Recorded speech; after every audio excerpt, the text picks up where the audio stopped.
প্রিয় মুসলিমগণ, আপনাদের সম্মুখে আমি একটি আয়াত তুলে ধরেছি, যেটি হলো ইন্না আনজালনাহু ফি লাইলাতুল কদর। অর্থাৎ আল্লাহ তাআলা বলেন কোরআনের মধ্যে যে নিশ্চয় আমি এই লাইলাতুল কদরে আমার পবিত্র কোরআন কালাম অবতীর্ণ করেছি। অতএব এই যে কদরের রাত্রি রয়েছে আল্লাহ তাআলা বরকতে ভরিয়ে দিয়েছেন, এবং যে রাতটি আমরা পেয়ে থাকি সাধারণত রমজান মাসে, এবং এর বিষয়ে ওলামা একরামরা বলেছেন যে এই যে রাতটি রমজানের 20 রোজার পর থেকে যে বেজোড় সংখ্যার যে রাতগুলি রয়েছে, অতএব 21 হইতে 23, 25, 27 এইরকম যে বেজোড় সংখ্যার রাতগুলি রয়েছে, এই রাতগুলির মধ্যে যে কোনো একটি রাতে হতে পারে। এবং বেশিরভাগ ওলামা একরামরা বলেছেন যে এই রাতটি বেশিরভাগ হওয়ার সম্ভাবনা রয়েছে 27 রমজানে, যেখানে আল্লাহ তাআলা ভরপুর বরকত যে রাতিতে বান্দাদের জন্য রেখে দিয়েছেন।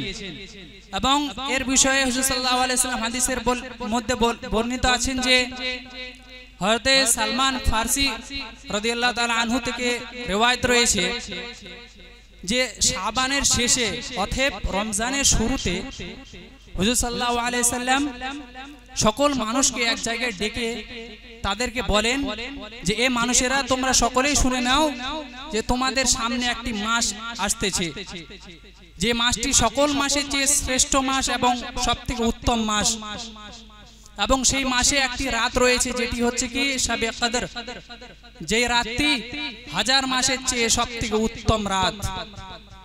এবং যে রাত্রিতে যদি কোনো ব্যক্তি তার গুনাহকে সামনে রেখে, তার গুনাহকে স্মরণে রেখে যদি কোনো ব্যক্তি আল্লাহর কাছে ক্ষমা চায়, তবে আল্লাহ তাআলা নিশ্চয়ই তার ক্ষমাকে কবুল দান করবেন।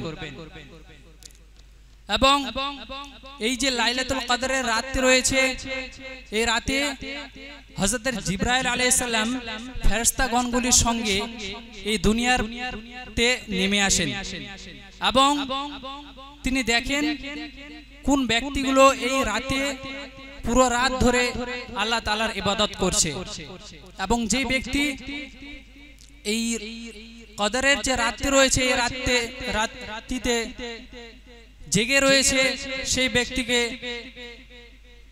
ব্যক্তিকে ফেরেশতাগণ সালাম দান করেন। এবং যে ব্যক্তি সেই রাতে জিকির এবং আল্লাহ তাআলা আজকারে ব্যস্ত থাকেন, মগ্ন থাকেন, আল্লাহ তাআলা অতএব জিবরাইল আলাইহিস সালাম তাকে সালাম জানান। এবং যে ব্যক্তি ওই রাতে নামাজের মধ্যে মগ্ন থাকেন, সেই ব্যক্তিকে আল্লাহ তাআলা স্বয়ং সালাম জানান। তারপর হযরতে আলীউল মুরতাদা রাদিয়াল্লাহু তাআলা আনহু থেকে riwayat রয়েছে যে তিনি বলছেন যে সেই রাতে যদি কোনো ব্যক্তি 7 বার সূরাতুল কদর পড়ে, তবে তার জন্য ফেরেশতারা কি করবে, জান্নাতে যাওয়ার জন্য দোয়া করতে থাকে, এবং তাকে আল্লাহ তাআলা সমস্ত বিপদ আপদ থেকে বাঁচিয়ে রাখে। তো এই রাত্রিতে আমাদেরকে প্রয়োজন যে আমরা যতগুলো গুনাহ করে ফেলেছি, ভুল থেকে হয় বা নিজে থেকে, সেই সমস্ত গুনাহ থেকে আল্লাহর কাছে আমরা ক্ষমা চাইতে হবে। এবং এই রাতে বিষয়ে আপনাদের সম্মুখে আমি একটি ঘটনা বলবো তওবার বিষয়ে, যেটি হলো যে একটিবার হযরত মুসা আলাইহিস সালাম আল্লাহ তাআলার কাছে গিয়ে আল্লাহ তাআলাকে বলেন, হে আল্লাহ, আপনি তো জানেন, আপনি তো পুরো জগতের সৃষ্টিকর্তা, আপনার তো সবকিছু জানা রয়েছে, তবে আপনি তো জানেন কোন ব্যক্তি, কোন মানুষেরা জান্নাতি হবে এবং কোন মানুষেরা জাহান্নামী হবে। তখন সেই মুসা আলাইহিস সালাম আরো বলেন যে তবে আপনি তাদের মধ্যে একজনকে আমাকে দেখিয়ে দিন যে ব্যক্তি জাহান্নামী হবে, সে কি কাজ করে তার পরবর্তীতে যে জাহান্নামী হচ্ছে, সেটা আমি আমার উম্মতকে বলবো, তারা সেই কাজ থেকে, সেই খারাপ কাজ থেকে দূরে থাকবে। তখন আল্লাহ তাআলা বলেন যে আমি কখনোই চাইবো না আমার বান্দার গুনাহ পর্দা ফাঁস করতে। তখন হযরত মুসা নবী আলাইহিস সালাম বলছেন যে তবে আপনি একটিবার দেখিয়ে দেন সেই ব্যক্তিটি কোন ব্যক্তি, যে ব্যক্তি জাহান্নামী হবে। তারপর মহান রব্বুল আলামিন বলে তুমি অমুক নদীর তীরে দাঁড়িয়ে থাকো, সেখানে প্রথম যে ব্যক্তিটি আসবে সেই ব্যক্তি হলো জাহান্নামী। তখন ঠিক সেইভাবে হযরত মুসা নবী আলাইহিস সালাম সেই নদীর তীরে দাঁড়িয়ে থাকেন এবং দেখেন প্রথম একটি ব্যক্তি আসতেছে, তো সেই ব্যক্তিকে তিনি সালাম করেন এবং তার সঙ্গে অল্প একটু কথা বলেন। তারপর সেই মুসা নবী আলাইহিস সালাম বলতেছে, যদি আমি এই ব্যক্তির সঙ্গে বেশিক্ষণ যদি থাকি তবে হয়তো আমিও সেই গুনার মধ্যে যদি লিপ্ত হয়ে যাই। তো সেই বলে সে সেইখান থেকে সরে গেলেন।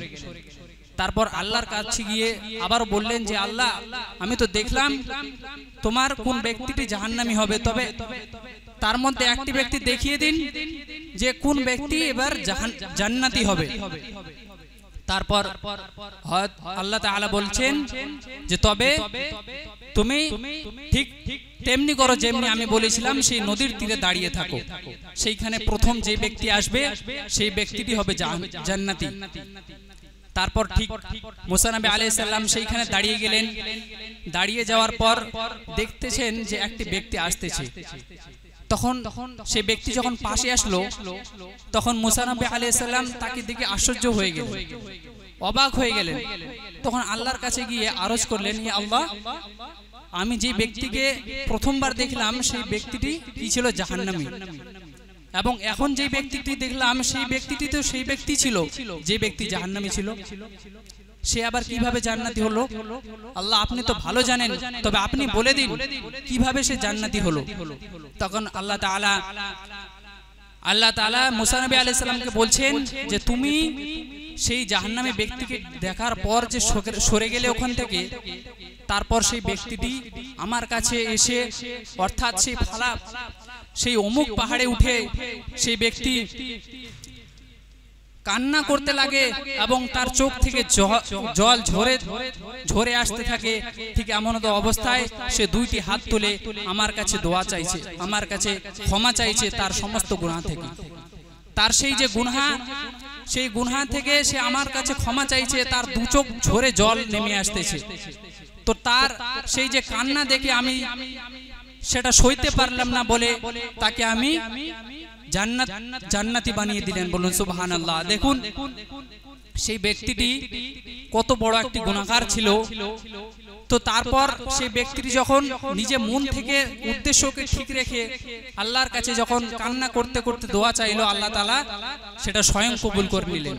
তবে আমাদের সামনে যে রাতটি আসছে, রমজান মাসে যেই লাইলাতুল কদর অর্থাৎ কদরের যে রাতটি আসছে, সে রাতটি তো আল্লাহ তাআলা তো ভরপুর বরকত আমাদের জন্য রেখেছেন। তবে আমরা সকলেই চেষ্টা করব যেন সেই যে রাত্রি রয়েছে সেই রাত্রিতে আমরা যেন আমাদের গুনাহকে সামনে রেখে, আমাদের উদ্দেশ্যকে ঠিক রেখে দুইটি হাত তুলে আল্লাহর কাছে কান্না করতে করতে যেন আমরা দোয়া চাইব। আল্লাহ তাআলা নিশ্চয়ই সেই দোয়া আমাদেরকে কবুল করবেন এবং আমরা এই বিষয়ে সব সময় সাবধান থাকব যে আমরা যে ক্ষমা চাইবো আল্লাহর কাছে যে গুনাহগুলো থেকে, সেই গুনাহের দিকে যেন আমরা কখনোই না ফিরিয়ে যাই। তো আল্লাহ তাআলা সেই পবিত্র রাতটিতে আমাদেরকে সকলকেই পরিপূর্ণভাবে ভালোভাবে আমাদেরকে ইবাদত করার এবং আল্লাহ তাআলা জিকির আজকারে মগ্ন থাকার তৌফিক দান করুক। তো আমি আমার সংক্ষিপ্ত বক্তব্য এইখান থেকে ইতি করছি। ওমা আলাইনা ইল্লাল বালাগ। আসসালামু আলাইকুম ওয়া রাহমাতুল্লাহি তাআলা ওয়া বারাকাতুহু।